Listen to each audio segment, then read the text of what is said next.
अलग अलग दोषों के आपसे नाम बोलूंगा। जी जी जी, आप बताइएगा कि दोष क्या है बिल्कुल। और इनको निवारण का तरीका क्या है। ठीक है ठीक है।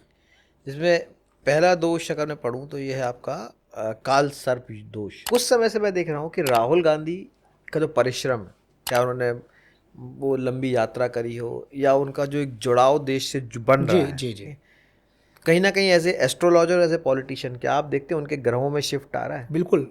देखिए क्योंकि भले, मुझे ऐसा लगता है कि जो एक उनकी इमेज थी, वो जी पप्पू वाली इमेज जो जी जी चलती थी, जी इट्स चेंजिंग। जी उनकी एक अच्छी इमेज सामने आ रही। जी, आप चेक करिए, जो हमारे देश के प्रधानमंत्री हैं, यशस्वी प्रधानमंत्री, रोचक नामक पंच महापुरुष योग उनके लग्न में विराजमान है, केंद्र भाव में, प्रथम भाव में विराजमान है। देखिए उनके साहस के आगे कोई टकता दिखाई नहीं पड़ता है। कितनी राजनीतिक पार्टी आए हुई, नई सरकार बनेगी, नहीं होगा, अंततः तीसरी बार लगातार पीएम बने देश के। तो ऐसा नहीं है कि राहुल जी उस स्थिति में आ नहीं सकते हैं, उनको अपने क्रियामाण जगाने होंगे, धर्म के प्रति उनको अपनी आस्था को बढ़ानी होगी, वो भावना लागनी होगी। 2024 का जो आम चुनाव था, ये बड़ा अलग चुनाव था। ये सिर्फ और सिर्फ मोदी जी की कुंडली और राहुल जी की कुंडली के आधार पे ये चुनाव हो गया। कई जगह आपने देखा होगा बहुत खराब तरीके से बहुत लोग बड़े ऊंचाई पे गए, उतना ही गिर गए। विजय माल्या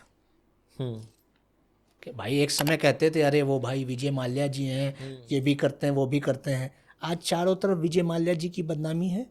एक समय मैं अंडरवर्ल्ड डॉन की बात कर रहा हूँ, एक डॉन, क्या उनको मैं डॉन भी क्या कहूँ, दाऊद इब्राहिम को ले लीजिए, बड़ी शक्ति थी, बड़ा बैठे बैठे कुछ भी करा लेते थे, अब शायद है नहीं है पता नहीं।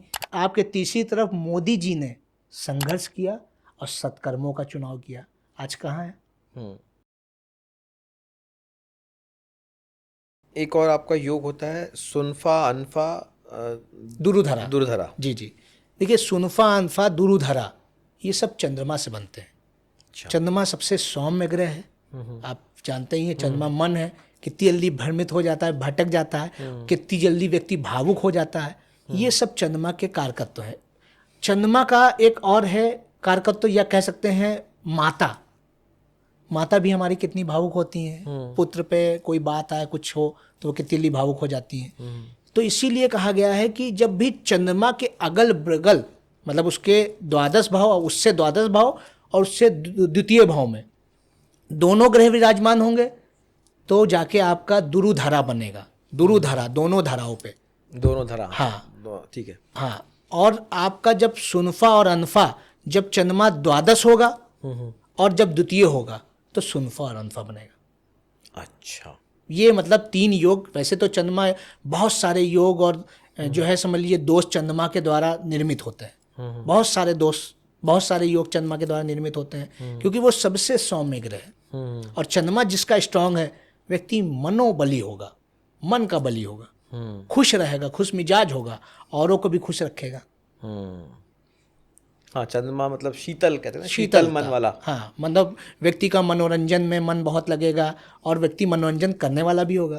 तमाम आप फिल्म स्टार की कुंडली देखेंगे तो उसमें आप देखेंगे कि चंद्रमा बहुत अच्छी पोजीशन में है, जो मतलब सक्सेस हैं, जो मतलब एक अच्छा मतलब रिजल्ट दे रहे हैं, तो उनका चंद्रमा अच्छा होगा, शुक्र अच्छा होगा, उनका शनि अच्छा होगा, उनका बुध अच्छा होगा। ये चारों ग्रह उनके अच्छे आपको दिखाई पड़ेंगे। अच्छा। और हमारी आपकी दुनिया में, या जो हमारी जो पॉडकास्टर्स कह सकते हैं, या जो बहुत जल्दी लोग उसको देखना और सुनना पसंद करते हैं, उनके लिए राहु अच्छा होता है। अच्छा। जब आपको राहु आपकी जन्मलग्न कुंडली में अच्छा है, और जिनका नहीं अच्छा है वो उसको अच्छा बनाएं, उसको अच्छा बनाने के भी नियम हैं, तरीके हैं। तो उसको उस तरीके से जब अच्छा बनाएंगे तो ये मान के चलिए कि वो सक्सेस बहुत जल्दी देगा। राहु का यही काम है, उथल पुथल मचाना। जब व्यक्ति के जीवन में उथल पुथल होती है, अब सार्थक उथल पुथल होगी तो व्यक्ति सक्सेस प्राप्त ही करेगा। और ये क्या होता है आपका वैसी वासी? वैसी वासी भगवान सूर्य के द्वारा, सूर्य ग्रह के द्वारा निर्मित होता है। अच्छा। ये जब समझ लीजिए सूर्य से द्वादश और द्वितीय, यही शर्त जैसे चंद्रमा के योगों में लगी है, वैसे ही सूर्य में, सूर्य से द्वादश या द्वितीय जब भी कोई ग्रह विराजमान होता है। हाँ, इसमें राहु केतु और शनि का मतलब थोड़ा सा वो कहा गया है कि ये उसके माध्यम से वो चीज़ें नहीं बनती हैं, वो योग नहीं निर्मित होता। तो मतलब जो योग वर्ड है जी, एक दोष होता है, एक योग होता है। जी। तो योग मतलब वो योग सारे प्रॉफिटेबल होते हैं। जी जी। कि अगर आपको योग है योग का मतलब एक से एक जब जुड़ जाता है तो हाँ, तो वो प्लस जिसको हम प्लस। बोलते हैं प्लस, तो मतलब योग अगर है आपकी कुंडली में तो तो वो मतलब पॉजिटिव, आपको पॉजिटिव पॉजिटिविटी रहेगी भी और पॉजिटिव रिजल्ट जीवन भर मिलेंगे भी। मिलेंगे भी, आपके कहीं गुण पॉजिटिव होंगे, कहीं आपका भाग्य पॉजिटिव कहीं होगा। लक्ष्मी आएगी। तो जैसे कि जब कोई दोष होता है जी या कुंडली कुछ खराब चल रही होती है तो हम पूजा पाठ यज्ञ या कोई चीज करके उनको जी। सही कर लेते सही हैं। करते हैं। तो ऐसे ही मान लो मेरी कुंडली में पंच महापुरुष योग नहीं है, जी पर मुझे लग रहा है क्या है मेरे ना इस लिस्ट में ये होना चाहिए, जी। ये होगा तो बड़ा अच्छा होगा। जी तो क्या मैं ऐसी कोई चीज कर सकता हूँ जिससे कि ये मेरे योग में आ जाए, जी बिल्कुल। या कुछ क्रिया करके मैं गज केसरी योग ले आऊं, या ऐसे कुछ एक्टिविटीज करके हम इन योगों को ला सकते हैं अपनी बिल्कुल बिल्कुल। देखिए, वास्तव में जो एस्ट्रोलॉजी है उसमें क्रियामाणों को स्वतंत्र दिया गया है। जैसे आप कहते नहीं कि पहुंचना तो है, रास्ता कौन सा है, रास्ते का चयन आपका है। जैसे हमारी गीता भी इसी पर बेस है कि कर्म का चयन आपका है। हाँ, ये करना है तुम्हें। भगवान श्री कृष्ण ने अर्जुन से कह दिया कि ये तो मतलब इन सबका वध होना ही होना है, लेकिन अब तुमको करना है कि मैं कर दूं, इनका वध होना ये तय है, अधर्मियों का वध तय है। तो वैसे ही मतलब जो जर्नी है वो तय है। अब वो किस माध्यम से आप लेके जाते हैं ये चीज आपके ऊपर डिपेंड करती है। लेकिन क्योंकि ये जो योग बनते हैं ये ग्रहों की पोजीशंस के बेस पे बनते हैं। जी, पोजीशन और राशि। पोजीशन और राशि। जी। अब मान लीजिए मेरी कुंडली में जैसे पंचम पुरुष के लिए आपने कहा कि पंच महापुरुष के लिए सेंटर में जो भी ग्रह होना चाहिए, बृहस्पति आपने बताया था जैसे, तो भाई बृहस्पति अभी जो घूम रहा है, बृहस्पति तो घूम ही रहा है ना, वो मेरी कुंडली में बीच में आ ही नहीं सकता, जो क्या बोलते हैं आपको सेंटर में आ ही नहीं सकता। अब मैं चाहे गाय को रोटी खिलाऊं, चाहे मैं पीपल के नीचे दिया जलाऊं, चाहे मैं 4 चक्कर घुमाऊं रोज, या मैं काला तिल फेंकूं, उसको फेंकने से बृहस्पति जल्दी जल्दी चल के मेरे ग्रह के बीच में तो आ नहीं जाएगा। और जब बीच में नहीं आएगा तो ये पंचम महापुरुष योग तो मेरी कुंडली में बन ही नहीं सकता। जी जी। तो वो कैसे पॉसिबल है? अब देखिए मैं बताता हूँ, योग ने आपको क्या दिया, रिजल्ट दिया ना, रिजल्ट दिया ना।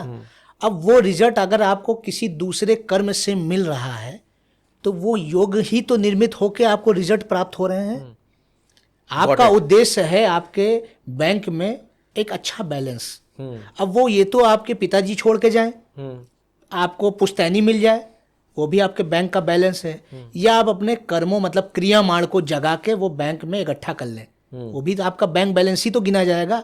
तो वहां पे कहते नहीं है कि एक शेष फल क्या है, एक रिजल्ट क्या है।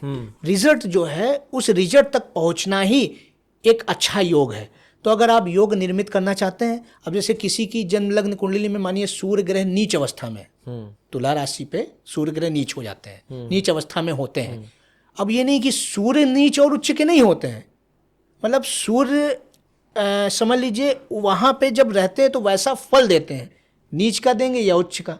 भाई आप हमारे साथ बैठे हैं, या तो आप हमारे से संतुष्ट होकर हमसे सहमत होकर हमसे बहुत अच्छी बात करेंगे, और या तो आप हमसे सहमत नहीं होंगे, लेकिन हमारी ऊर्जा को या हमारी अच्छी ऊर्जा या खराब ऊर्जा को आप अपने जीवन में तो उतार नहीं लेंगे। तो ग्रह जो है वो तात्कालिक उस समय के आधार पे या तो उस ऊर्जा को जीवन भर लेके चलता है उस व्यक्ति के, उस जातक के जीवन भर, और या तो वो अगर कोई नेगेटिविटी है और वो व्यक्ति ज्योति जला रहा है अपने जीवन में, किसी अच्छी एनर्जी से कांटेक्ट कर रहा है, या परमपिता परमेश्वर परमात्मा जो ऊर्जा का असीम स्रोत परम स्रोत है उसके मतलब समझ लीजिए अधीन और उसके समझ लीजिए संपर्क में है, अपने खराब कर्मों को, अपनी खराब चीज़ों को मिटा के, मलिनता अपनी त्याग के, तो वो सारी चीज़ें उनसे प्राप्त हो जाएगी। आपके कर्मों से जो क्रियामाण है उससे प्राप्त हो जाएगी। अब सूर्य वापस आता हूँ शुरुआत पे जो मैं आपसे कह रहा था जी कि हमारी कुंडली है उसमें खाने बने हुए हैं, हमारे ग्रह हैं जी, और एक हमारे कर्म है। जी जी। तो अब आपने मुझे यहाँ जवाब दे दिया उसका कि मेरे ग्रह मेरे खानों में भले ना आए, पर मेरे कर्म जो है उनको फाइनल रिजल्ट दे देंगे फाइनल। अब जैसे हमारे 12 भाव में जो कर्म भाव है वो हमारा 10वां स्थान है ना, जो हमारी कुंडली का 10वां भाव है ना। अब हमने क्या किया, मानिए हमको शश नामक पंच महापुरुष योग उत्पन्न करना है। अब शश नामक पंच महापुरुष योग कैसे बन रहा था?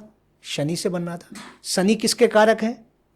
कर्म के कारक हैं, न्याय के कारक हैं, अनुशासन के कारक हैं। अब आप अपने जीवन में न्याय, कर्म, अनुशासन धारण करिए। अब व्यक्ति जो भी है सुबह प्रातःकाल 4 बजे 5 बजे उठेगा, न्यायिक होगा, नियम से कर्म करेगा, ख्याति उसकी फैलेगी, कर्मयोगी वो कहलाएगा। जो शश नामक पंच महापुरुष योग दे रहा है, जो कि उसको प्रारब्ध और संचित कर्मों से मिले हैं, वो उसको क्रियामाण से मिल गए। रिजल्ट तो मिला ना उसको। अब वो लोग कहेंगे अच्छा तो फिर हमको कर्म ही करना है, तो जो है हमको कुंडली से क्या मतलब है। ये ज्ञान जो है आप विद्यालय से या हमारी जो वैदिक विधि है या हमारे वेदों से ले रहे हैं, अब आपको पता ही नहीं अनुशासन क्या है। नहीं, मैं इसको थोड़ा अलग ढंग से बोलूंगा। जी जी पूछिए। मतलब जो मैं समझ सका हूँ जी कि भाई कुंडली है, जी अगर मेरी कुंडली में मेरे पंच महापुरुष योग हैं जी, तो मेरा बाय डिफॉल्ट नेचर ही वैसा होगा कि मैं सुबह जल्दी उठ रहा हूँ, मैं अपने कर्म कर रहा हूँ, बिल्कुल मैं सही, पढ़ाई कर बिल्कुल रहा सही। हूँ, मैं सब कुछ अपने आप ही कर रहा हूँ। जी जी, पर एक ऐसा इंसान है जो कि नहीं कर रहा है। वो जब कुंडली दिखाएगा उसको पता चलेगा कि उसके ग्रह और उसके जो है उसमें योग नाओं के दोष हैं। और जब उनको ये सीख दी जाएगी कि आपको ये करना है जिससे कि आपको फायदा होगा, तो ऑब्वियसली बात है कि आपके भले ग्रह वहां ना पहुंचे पर आपके कर्मों के कारण आप उस चीज को अचीव कर लोगे जो आपका गोल है। नहीं तो ग्रह ही प्रसन्न हो रहे हैं। अब जैसे मेरी बात मतलब इसको मैं और शॉर्ट फॉर्म में समझा देता हूँ। आप एक ऑफिस में आपने जॉब की, एक व्यक्ति है एक ऑफिस का, उसका बॉस है, वो उसका स्वामी है।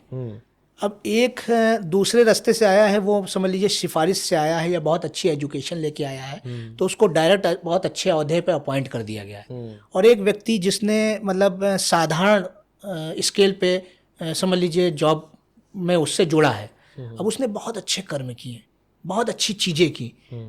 अब बढ़ाएगा तो बॉस ही, बढ़ाएंगे तो ग्रह ही। अब उसने बॉस को प्रसन्न कर लिया कि वो रूटीन से टाइम से आ रहा है, अपना सारे वर्क पूरा कर रहा है, जितने भी प्रेजेंटेशन हैं बहुत अच्छे यूनिक दे रहा है, अच्छे आइडियाज़ हैं, तो प्रसन्न तो बॉस ही होंगे, तभी तो आपको मिलेगा। तो जो ये सृष्टि को की जिम्मेदारी दी गई है, ये भी तो परमात्मा ने, प्रभु ने एक पृथ्वी नाम के ऑफिस खोल के रखा है। और वो जो 9 ग्रह 9 प्लैनेट हैं हमारे, 27 स्टार हैं, 12 हमारी राशि हैं, उनको दे दिया है जिम्मेदारी कि आप लोग इसको देखिए। आप लोग देखिए, अगर वो खराब कर्म कर रहा है तो उनको आप दंड दीजिए या उसको दुख दीजिए या उसको उसकी इच्छा पूर्ति से वंचित रखिए। और वो श्रेष्ठ कर्म कर रहा है, अच्छे जो है प्रभाव में जी रहा है और किसी खराब चीज़ों में संलिप्त नहीं है, तो वैसे फल उसको मिल रहा है। ये टोटल चीज़ें समझ लीजिए न्याय पे हैं और टोटल चीज़ें जो हैं वो समझ लीजिए प्लान हुई हैं। ये ऐसा नहीं है कि कहीं से कुछ आप कुछ भी करोगे। आप बहुत समय देखते होगे कई खराब लोग हैं, जैसे लोगों का स्कैम और वो चीज़ों पे हम लोगों ने शुरुआत में बात की, लेकिन हम ये भूल गए कई जगह आपने देखा होगा बहुत ख़राब तरीके से बहुत लोग बड़े ऊंचाई पे गए, उतना ही गिर गए। विजय माल्या कि भाई एक समय कहते थे अरे वो भाई विजय माल्या जी हैं, ये भी करते हैं वो भी करते हैं। आज चारों तरफ विजय माल्या जी की बदनामी है। विजय माल्या कहिए जी, का है क्यों कहेंगे, हमारे देश में स्कैम किया है, तो विजय माल्या की चारों तरफ बदनामी है। दूसरी तरफ एक देखिए मेहुल चौकसी थे, या तमाम ऐसे मतलब डिफॉल्टर हुए हैं। एक समय मैं अंडरवर्ल्ड डॉन की बात कर रहा हूँ, एक डॉन क्या, उनको मैं डॉन भी क्या कहूँ, दाऊद इब्राहिम को ले लीजिए, बड़ी शक्ति थी, बड़ा बैठे बैठे कुछ भी करा लेते थे। अब शायद है नहीं है पता नहीं, क्या है उनकी इमेज हो गई, उन्हीं के घर वाले उनकी कारण जो है प्रताड़ित हुए। क्या किया उन्होंने, कुकर्म। आप अकर्म और सत्कर्म और कुकर्म में से जब भी चुनाव की बात आए तो सत्कर्मों का चुनाव करेंगे तो श्रेष्ठता की तरफ जाएंगे। आपके तीसरी तरफ मोदी जी ने संघर्ष किया और सत्कर्मों का चुनाव किया। आज कहाँ है, वैश्विक पटल पे उनको हर सम्मान दिया जा रहा है। आज सोवियत संघ रशिया ने देखिए सर्वश्रेष्ठ सम्मान से उनको सम्मानित किया। किसके कारण, उन्होंने अपने क्रियामाण को जगाया। ऐसे योगास वो अपनी कुंडली में लेके आए हैं। आप चेक करिए, जो हमारे देश के प्रधानमंत्री हैं, यशस्वी प्रधानमंत्री, रोचक नामक पंच महापुरुष योग उनके लग्न में विराजमान है, केंद्र भाव में, प्रथम भाव में विराजमान है। देखिए उनके साहस के आगे कोई टकता दिखाई नहीं पड़ता है। कितनी राजनीतिक पार्टी आए हुई, नई सरकार बनेगी, नहीं होगा, अंततः तीसरी बार लगातार पीएम बने देश के, और उसी ऊर्जा से, उसी तेज से, उसी वेग से हिंदुस्तान को देखिए एक नई पहचान दिला रहे हैं, महान भारत को एक नई ऊर्जा, एक नए आयाम पे लेके जा रहे हैं। ये है हमारी एस्ट्रोलॉजी में जो हमारे फंक्शन दिए हैं, हमारे जो इक्वेशन दिए हैं, हमारे जो मेथड्स दिए हैं, जो समीकरण दिए हैं, वो ये हैं। थोड़ा सा पॉलिटिक्स के बारे में पूछूंगा, किसी भी बारे में पूछिए, मैं तो आज आपके लिए आपके प्रश्नों का उत्तर देने के लिए बैठा हूँ। एज ए लेमैन, क्योंकि आप मोदी जी की बात कर रहे थे जी, तो as a layman, as a Indian citizen, कुछ समय से मैं देख रहा हूँ कि राहुल गांधी का जो परिश्रम है, चाहे उन्होंने वो लंबी यात्रा करी हो या उनका जो एक जुड़ाव देश से बन रहा है, जी जी, कहीं ना कहीं as a astrologer, as a politician, क्या आप देखते हैं उनके ग्रहों में शिफ्ट आ रहा है? बिल्कुल। देखिए, क्योंकि मुझे ऐसा लगता है कि जो एक उनकी इमेज थी, वो पप्पू वाली इमेज जो चलती थी, जी, इट्स चेंजिंग। जी, उनकी एक अच्छी इमेज सामने आ रही। जी। अब देखिए, मैं इस पे थोड़ा सा बता रहा हूँ।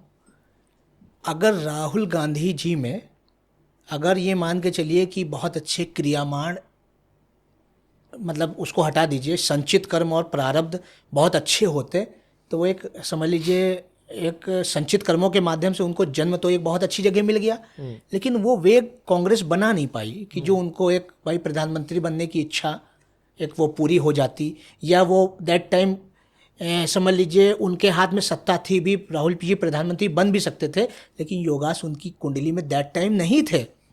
फिर हो सकता है वो किसी एस्ट्रोलॉजर के या किसी ऐसे संत महात्मा या किसी मतलब उसको मतलब वो बताने वाले व्यक्ति के उसमें परामर्शदाता के उसमें संपर्क में आए हों, तो उन्होंने बताया हो कि आप कर्म पे ध्यान दीजिए, आप पंच महापुरुष योगों में से सच नामक पंच महापुरुष योग अपने अंदर पैदा कीजिए, तो वो देखिए कितने मतलब एक्टिव हुए हैं। लेकिन अभी वो योग उनकी कुंडली में बना नहीं, क्योंकि उन्होंने वो धर्म का दामन थाम नहीं पाए। उन्होंने समय समय पे वो हिंदू पे प्रश्न उठा दिया, उन्होंने हमारी संस्कृति या तमाम मतलब एक व्यक्ति या से लेके एक सरकार को घेरने के चक्कर में, एक पार्टी को घेरने के चक्कर में वो उस मूल को घेर लेते हैं, वो जड़ को घेर लेते हैं, वो संस्कारों को भूल जाते हैं। अब आपने पॉलिटिक्स की बात छेड़ दी है तो मैं थोड़ा सा बता देता हूँ। ये जो चुनाव था बड़ा 2024 का जो आम चुनाव था, ये बड़ा अलग चुनाव था। ये सिर्फ और सिर्फ मोदी जी की कुंडली और राहुल जी की कुंडली के आधार पे ये चुनाव हो गया। मंगल के दिन रिजल्ट आया, मोदी जी की मंगल की महादशा चल रही है और मंगल उनका लग्न का स्वामी है, और मंगल के माध्यम से ही रोचक नामक पंच महापुरुष योग बना हुआ है उनकी कुंडली में। दूसरी तरफ राहुल गांधी को देख लीजिए, उन्होंने धर्म का वो धारण नहीं कर पाए। जो भी उनका वेल विशर या उनको जो परामर्श देने वाला था, वो गाइडेंस देने वाला, वो ये गाइडेंस नहीं दे पाया कि हमारे यहाँ संस्कार क्या है। राहुल गांधी उसी समय चुनाव हार गए थे जब उन्होंने एक समझ लीजिए चुनावी सभा में एक वही समझ लीजिए जल पिया और वही जल अपने मस्तक पर डाल लिया। आप देखिएगा वीडियो, आप चेक करिएगा। हमारे यहाँ ये कहा गया है कि मतलब मस्तक पे ब्रह्मांड है हमारा, और भाई मस्तक सबसे ऊंचा प्रभु ने इसीलिए दिया है, वहाँ पे जूठा जल आपने डाल दिया। उसी जगह आप मोदी जी के संस्कारों में सनातन कूट कूट के भरा हुआ है, व्याप्त है। राम मंदिर की स्थापना होती है तो वह निर्जला व्रत रहते हैं। दूसरी तरफ तो ऐसा नहीं है कि राहुल जी उस स्थिति में आ नहीं सकते हैं, उनको अपने क्रियामाण जगाने होंगे, धर्म के प्रति उनको अपनी आस्था को बढ़ानी होगी, वो भावना लागनी होगी। किसी पर प्रश्न नहीं किया जाता है। आप जिस संबंध में ज्ञान रख नहीं रहे हैं, या तो आपने सनातन संस्कृति, आपने हमारे संस्कृति, आपने हमारे वेद, हमारे उपनिषद, हमारे पुराण या हमारे हिंदुत्व के बारे में पढ़ा होता, तब आप उस पर प्रश्न लगाते तो ठीक था। तो वहाँ पे वो एक कहते नहीं कि परफॉर्मेंस अच्छी देते देते वो रह गए। ये एक्चुअल चीज़ें हैं, और ये जो भी व्यक्ति, हर व्यक्ति एक न एक समय एस्ट्रोलॉजी के समीप आता ही आता है। ये मैं लिखित शब्दों में दे सकता हूँ, लिखित दे सकता हूँ। हर व्यक्ति एक न एक समय ऐसी उसके अंदर भावना जागृत होती है जब ग्रह स्थितियाँ, चाहे वो महादशाओं के माध्यम से हो या ग्रह गोचर के माध्यम से, तब जब आता है तो वो एस्ट्रोलॉजी के पीछे, संस्कृति सनातन के पीछे, हमारे धर्म के पीछे, यज्ञों के मतलब पीछे, या कह लीजिए, या वो उपाय कराने, वो आता ही आता है। ना मानने वाले भी आते हैं, नास्तिक भी आते हैं। मैं आपको बता दूं, 20-20 वर्षों से नास्तिक अपनी भावना जागृत किए हुए तमाम लोग आए अपनी कुंडली दिखाने। उससे पहले उन्होंने कभी कुंडली ही नहीं बनवाई थी। और फिर जब वो चारों तरफ से समस्याओं ने उनको घेर लिया तो उनको कुछ समझ नहीं आया कि क्या करें। तब देखा गया किस ग्रह की महादशा चल रही थी, और छोटे छोटे उपायों ने उनका जीवन बदल दिया। ये है हमारी समझ लीजिए वेदों की ताकत, ये है एस्ट्रोलॉजी की ताकत। इंसान अपनी महत्वाकांक्षाओं के लिए जीता है। जैसे जैसे महत्वाकांक्षाएं बढ़ती हैं, इंसान उस हिसाब से अपने कर्मों को बढ़ाता जाता है, कर्म करता है, और कर्मों में कोशिश यही करता है कि वो अपना पूरा 100% दे सके। पर फिर भी कई बार ऐसा होता है कि अपने कर्म, अपनी मेहनत पूरी करने के बाद भी इंसान को वो संतुष्टि या वो अचीवमेंट नहीं मिल पाता जो वो डिज़र्व करता है या वो अचीव करना चाहता है। वहीं फिर बात आती है हमारी कुंडली की, जहाँ पे कहते हैं कि कोई दोष लग गया। दोष होता क्या है? क्या दोष इतना इम्पैक्टफुल है, इतना पावरफुल है कि किसी के कर्मों को भी दबा सके? तो कुंवर साहब ये बताइए, जो मैं सवाल पूछ रहा हूँ, मतलब कहते हैं हम दोष लग गया, पहले दोष है क्या? देखिए, दोषों का मतलब होता है कमियां। अब वो मतलब जिस प्रकार का आपकी जन्म लग्न कुंडली में दोष है, वैसी कमी आपके अंदर है। तो 9 ग्रह हैं और 12 भाव हैं। तो उन 12 भावों में, यानी किसी भाव में ग्रहण लगा हुआ है, या किसी ग्रह की अवस्था नीच की है, या उस ग्रह में ग्रहण लगा हुआ है, तो इस प्रकार से उस ग्रह के तत्व या उस भाव के फल में कमियां जो होती हैं, वही दोष हैं। और ये दोष हमको, ये जो जन्म लग्न कुंडली के जो कमियां हैं, वो हमको पूर्व जन्म के जो प्रारब्ध और संचित कर्म है, उस समय जो हमने गलत कार्य किए हैं, उसके द्वारा इस जन्म में रुकावटें दी जाती हैं।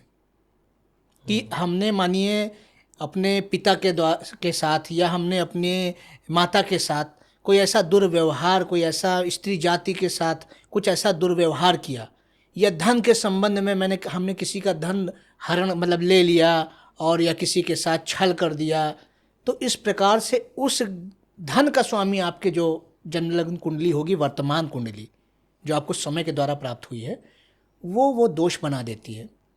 अब हम अगर अपने क्रियामाण को जगाते हैं, या हम अपने, इसके 2 तरीके हैं। अगर दोषों से मुक्ति की बात की जाए तो 2 ही तरीके हैं। या तो आप क्रियामाण स्ट्रॉन्ग कर लीजिए, या आप प्रारब्ध को काट लीजिए। जैसे आपको इतने समय के लिए बाउंड किया गया कि ये ग्रहण इतने समय के लिए प्रभावी है, तो या तो फिर वो उस तरीके से उसका प्रभाव निस्तेज होने दीजिए, और या तो फिर क्रियामाण, मतलब कहते नहीं कि अगर आपको 10 किलोमीटर की दूरी तय करनी है, तो या तो आप धीरे धीरे जिस स्पीड में चल रहे हैं वैसे ही चलिए, चलते रहेंगे निरंतर तो दूरी तय हो जाएगी, या अपनी स्पीड बढ़ा दीजिए। यही है आपके क्रियामाण। इन दोषों को काट जो है, या कमी ला सकता है, क्योंकि भाई कमी वैसे भी है। मैंने दोषों को काटने के लिए आपको कर्म ही करना है, कर्म क्रियामाण ही करने हैं। उपाय मतलब इसमें कर्मों को किस ढंग से करना है, वो आपके दोषों को काटना है। इसमें हम मतलब एस्ट्रोलॉजिकल ट्रीटमेंट के द्वारा, जो हमारे भाई ज्योतिषीय, जैसे ज्योतिष हमको बता रही है चीज़ें, तो वास्तव में जैसे आपका बॉडी है आपकी, अब आपकी बॉडी से ब्लड लिया गया, ब्लड लेने के बाद वो लेबोरेटरी में आपके चेकअप के लिए, डायग्नोस करने के लिए भेजा गया ना, कि आपका LFT कैसा है, TFT कैसा है, और LFT में आपका SGOT PT कितना बढ़ा हुआ है, कोलेस्ट्रॉल कितना है, ट्राइग्लिसराइड कितना बढ़ा हुआ है, तो वो चीज़ें निकाल के दी ना, डायग्नोस करके दिया। वैसे हमारी एस्ट्रोलॉजी है, वो डायग्नोस करके कुंडली के माध्यम से हमारे एस्ट्रोलॉजर दे रहे हैं, ये कमी है, ये अच्छाई है, ये आपका HDL बढ़ा हुआ है, ठीक है, LDL आपका हाई जो कोलेस्ट्रॉल है वो आपका घटा हुआ है, या वो बढ़ा हुआ है, मतलब जो भी चीज़ें हैं वो डायग्नोस करके देते हैं वो एस्ट्रोलॉजर। उसको पढ़ना, जैसे भाई एक लैब का वो होता है, उसको पढ़ना के लिए भी उसको डॉक्टरी सीखनी पड़ती है, या लैब से संबंधित चीज़ें सीखनी पड़ती हैं। वैसे एक एस्ट्रोलॉजर जो वास्तव में एस्ट्रोलॉजी सीखता है, गहन अध्ययन से, श्रद्धा से, विश्वास से, या परमात्मा के आशीर्वाद, किसी की कृपा से, तो उसको उस चीज़ का ज्ञान हो जाता है, और उसका निवारण बताने कर पाने में भी सक्षम होता है। ये बात जो लोग कहते हैं कि निवारण नहीं है, कोई इसका उपाय नहीं है, कर्म किए हैं तो काटना ही पड़ेगा, तो ये मान लीजिए कि बीमारी आपके मतलब शरीर में हो गई, स्टोन आपके गॉल ब्लैडर या किडनीज में हो गए, तो फिर आप सर्जरी मत करवाइए, आप मेडिसिन मत लीजिए, क्योंकि भाई आप स्टोन तो डेवलप हो गया ना। तो इसी प्रकार आप अगर जो आज की हमारी युवा पीढ़ी है, हम लोगों से जो बिलोंग करती है, हम लोगों को जो देखती है, हम लोगों को जो फॉलो करती है, वो ये सिंपल वे में ये चीज़ें के माध्यम से समझ सकती है कि जैसे आपके शरीर में आप कोई रोग है तो वो जा सकता है, वैसे ही आपकी कुंडली में कोई दोष है, भाग्य में कमी है, कर्म में कोई व्यवधान है या भाग्य में कोई व्यवधान है, अचीवमेंट आपको नहीं मिल रही है, तो वो दोषों को समाप्त किया जा सकता है। तो मैं अलग अलग दोषों के आपसे नाम बोलूँगा। जी जी जी, आप बताइएगा कि दोष क्या है बिल्कुल, और इनको निवारण का तरीका क्या है। ठीक है ठीक है। जिसमें पहला दोष अगर मैं पढ़ूँ तो ये है आपका काल सर्प दोष। जी जी ये मतलब ये तो बड़ा कॉमन है, काल सर्प लग गया मतलब। जी, काल सर्प दोष लग गया। तो क्या होता है काल सर्प? देखिए, काल सर्प दोष मतलब ये सारे दोषों में ही एक ऐसा दोष है जो एक योग को भी बिलोंग करता है। क्योंकि काल सर्प दोष जब भी किसी व्यक्ति की जातक की कुंडली में लगा होगा, तो ये निश्चित जान लीजिए कि व्यक्ति को संघर्ष बहुत ज़्यादा दे देगा। और जब आप भी जानते हैं कि संघर्ष से व्यक्ति के चरित्र में निखार आता है, चमक आती है, तो एक समय मतलब समझ लीजिए व्यतीत होने के बाद व्यक्ति बहुत मतलब समझ लीजिए बहुत ऊंचे ऊंचे लोगों की कुंडली में भी काल सर्प दोष लगा होता है, ये योग होता है। अब चूंकि काल सर्प जो ये दोष है वो राहु और केतु के मध्य बनता है।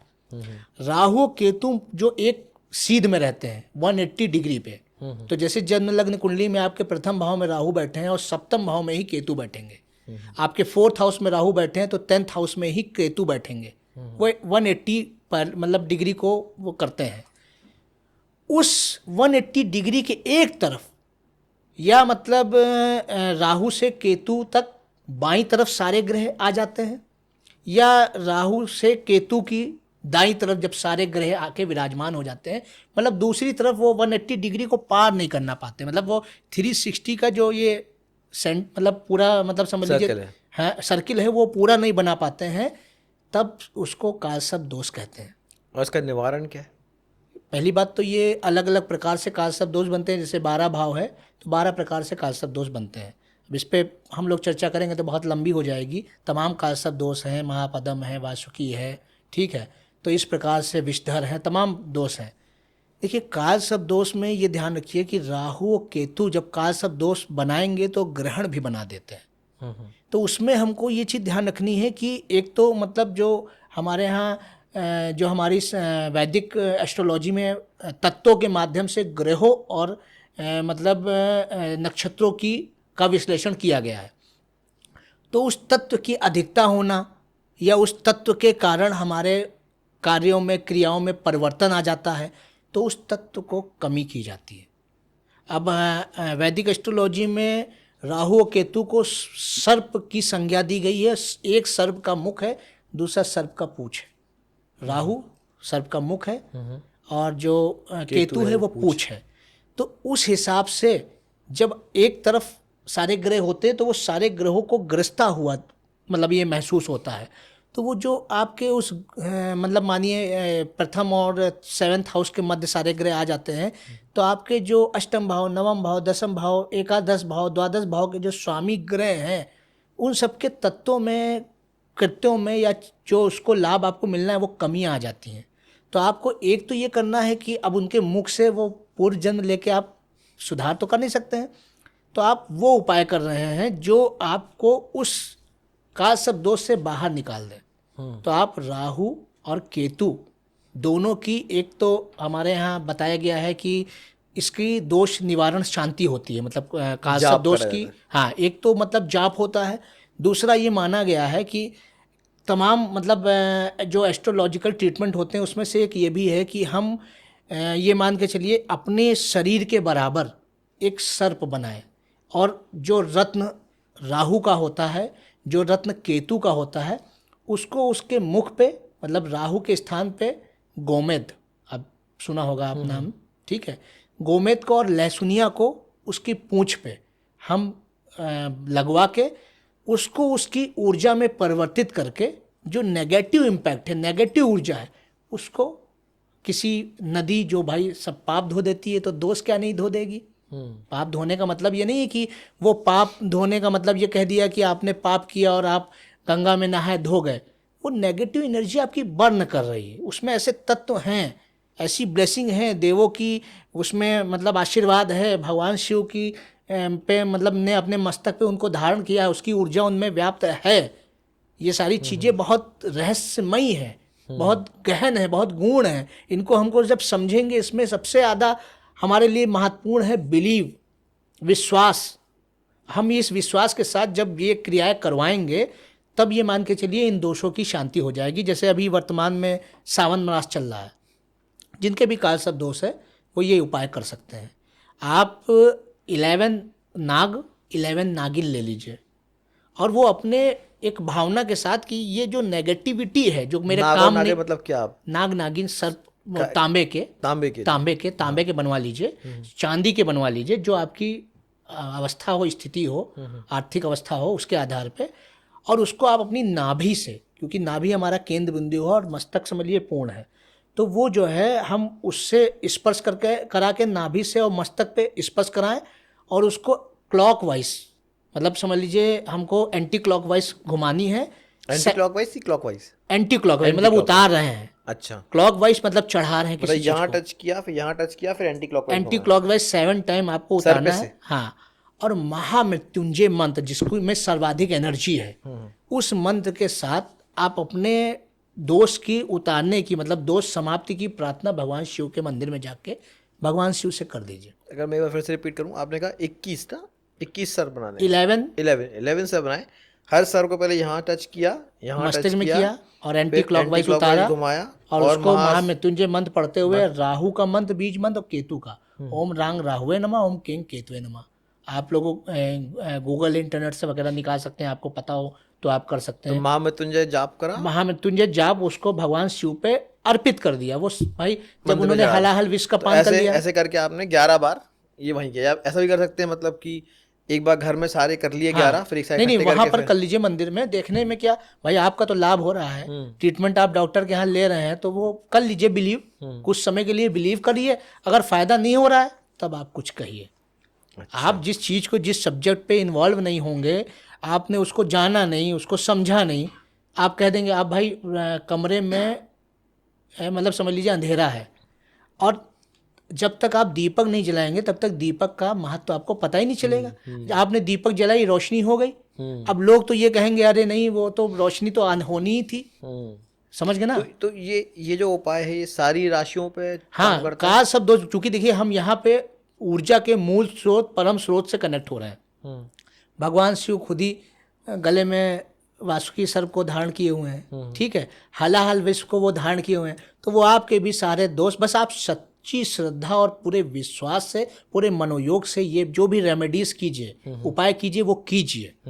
और बाकी भाई आपको कोई अच्छा पुरोहित, कोई ऐसा मतलब एस्ट्रोलॉजर मिल रहा है जो अन्य विधियों से भी कराया जाता है, लेकिन ये एक सामान्य विधि है, लाभकारी है और इससे लाभ होता है।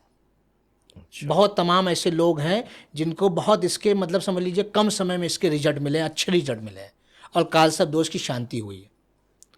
और तो ये मतलब एक बार करना है बस? हाँ, ये करते रहिए, मतलब आपको लगे कि हमारी चीज़ें ठीक होने लगी। साल में 1-2 बार कर लिया। देखिए कालसर्प दोष में ये होता है ना कि बहुत लोगों के काम बनते नहीं, उसको एक ग्रहण की संज्ञा दी गई है। तो कहते नहीं ग्रहण लगा है तो वो चीज़ें हम सोच रहे हैं, हमने सोच पूरी नहीं हुई, हम कोई मकान लेना चाह रहे हैं, कोई बिजनेस करना चाह रहे हैं, कोई जॉब करते हैं, वहाँ पर प्रॉब्लम्स आ रही हैं, ये सारी चीज़ें इसी में छुपी हुई हैं। और अगर वो चीज़ें होने लगी, मानिए भाई आपने एक बार निवारण किया, आपकी जॉब लग गई, दोबारा कर लीजिए, उससे अच्छी जॉब लग गई।